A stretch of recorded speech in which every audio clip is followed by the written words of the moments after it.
Has this week been any different after last Saturday, or is it work out what the problems were and then move on? Yeah, same as always. Analyse the game, learn from the game. Credit Forest Green, they come and did a job on us. Something if teams come and do it again, something to work on. You know, they've given us a couple of training sessions that we can do and we can work on, and because it won't be the first time that teams will come and try and stop us playing. So it's just part of the challenge, which is not a bad thing of where we come from. Absolutely, it's a compliment in a way, isn't it? Yeah, absolutely. Like you said, I'm not sure many teams came and did that much prep on us last year because they thought we'll beat them because they're not very good. Whereas this year you got a team who've just gone top of the league, who normally dominate the ball. They're prepared to give the ball up, so that is a compliment.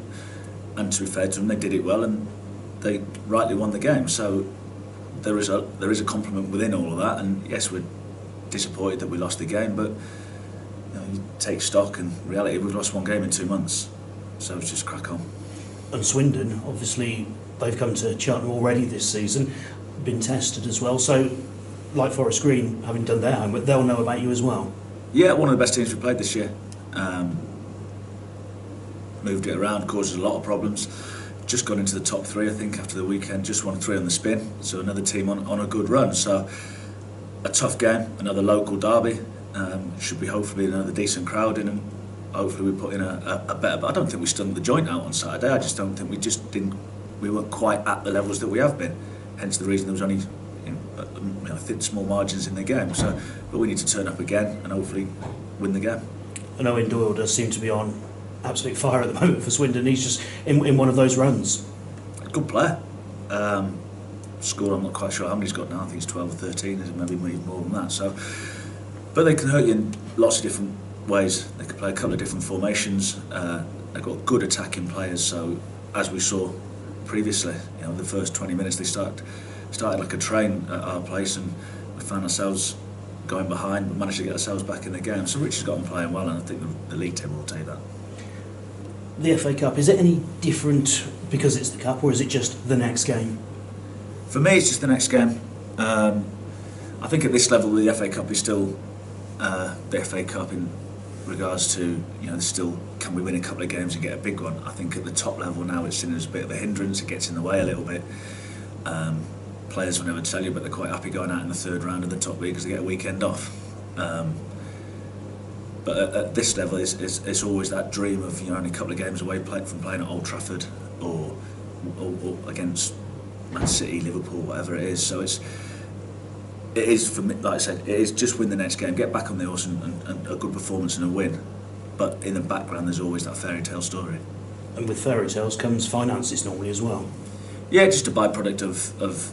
But again, without looking too far ahead, that comes great because you might get to the third round and draw a non-league team and get beat. But it's like I said, it's just that's fairy tale story and line in the background. So that's what the players will know about that.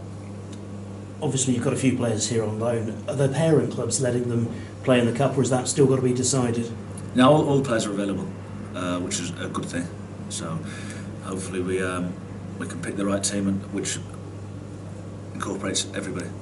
And just how big a boost is that you're at full strength in terms of your squad? Because obviously, if one or two have been restricted, then you're having to look at other options, aren't you? It just gives us more options, like you said. It means that we can now pick a team. Swindon can't go, well, he can't play and he can't play. We can pick who we want. So we'll pick a team that we think is good enough to win the game and deliver a performance. And in terms of injuries, how is the squad? Yeah, all good. Josh is still out. Tav, that's the one. Tav, they're not fit. Everyone else is fit.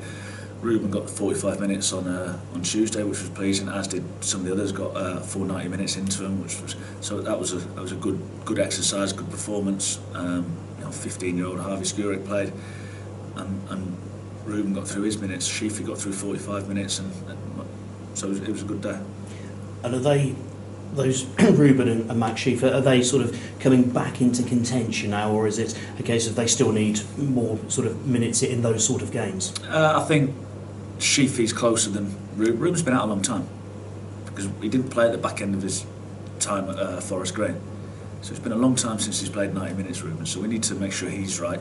He's played 45 minutes, so he's been out quite a long time. Sheafy's different. He's sort of been fit, not fit, fit, not fit. But he's only ever been 10% off being fit, whereas Ruben was out at an operation. So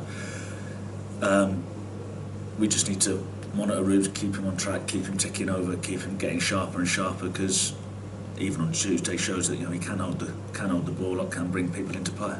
And I suppose you've got next Tuesday as well in the leasing.com trophy as well. So would that come into your thoughts and sort of maybe save them for that? No.